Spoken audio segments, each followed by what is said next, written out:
اپنے ملک کا تو یہ حال ہے، انڈیا کے ساتھ پوری سرحد بند، افغانستان کے ساتھ پوری سرحد بند، مغربی سرحدیں بھی بند، مشرقی سرحدیں بھی بند۔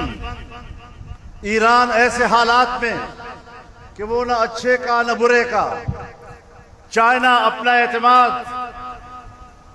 اٹھا چکا ہے تم لوگوں سے۔ وہ ایک چھوٹا سا کوریڈور ہے جو اگر تجارت کے لیے کھلتا ہے تو آپ نے ان کو دھوکے دیے ہیں، ہم نے ان کو دھوکے دیے، ہم نے ان کی سرمایہ کاری کا راستہ روکا۔ اس وقت پاکستان محصور ہے، محصور ہے، حکمرانوں کی پالیسیوں کے ہاتھوں محصور ہے۔ اپنے ملک کا تو یہ حال ہے،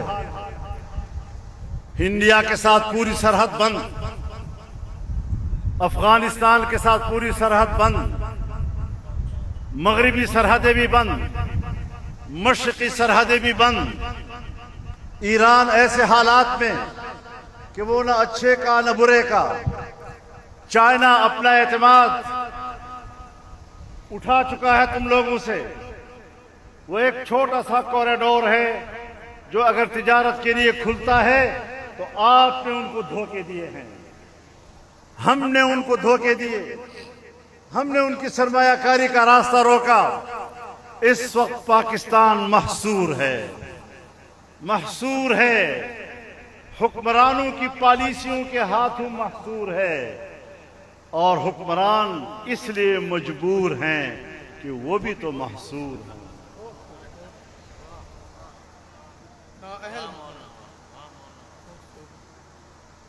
ہم حکمرانوں کی مجبوری کو جانتے ہیں، لیکن یہ کوئی بھی نوزائیدہ نہیں ہے۔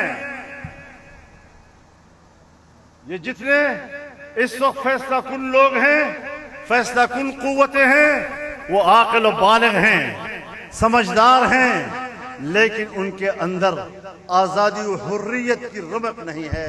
وہ غلامانہ ذہنیت کے حامل ہیں، اور وہ کسی طاقتور ملک کے لیے پروکسی کی جنگ لڑ رہے ہیں، اپنی جنگ نہیں لڑ رہے ہیں۔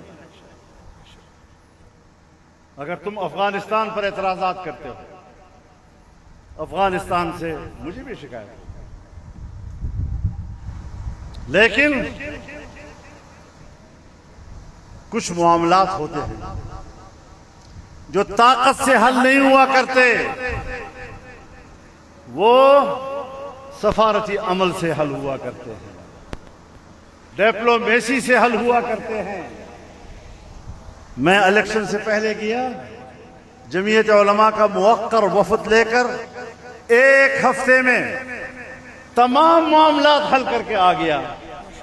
یہاں میں نے رپورٹ کیا، میری داد تحسین کی گئی کہ آپ نے زبردست کامیابی حاصل کی، لیکن پھر الیکشن میں اسی جماعت کو نشانہ بنایا۔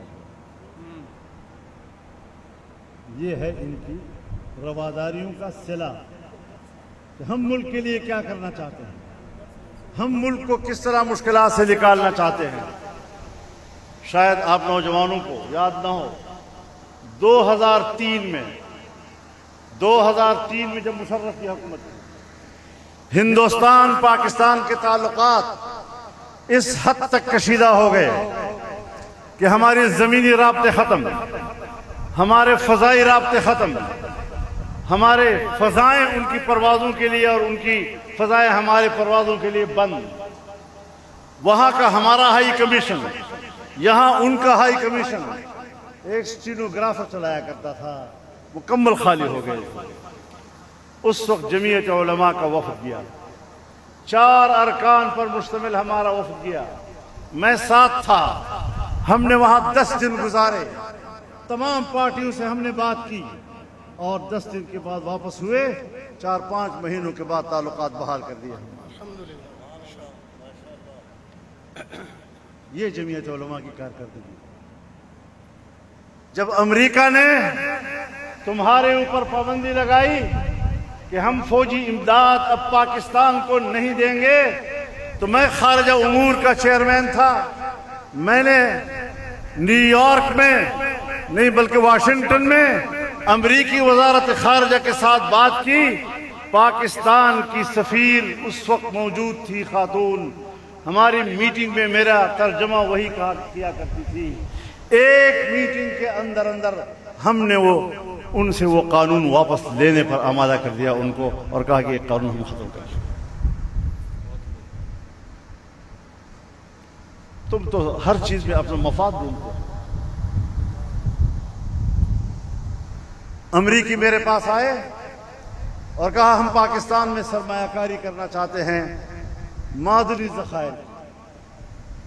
ہم نے کہا کہ سرمایہ کاری سے بے نیاز تو خود امریکہ بھی نہیں، سرمایہ کاری سے بے نیاز تو روس بھی نہیں ہے، چائنا بھی نہیں۔ ملٹی نیشنل کمپنیاں پوری دنیا میں کام کرتی ہیں، پیسہ لگاتی ہیں۔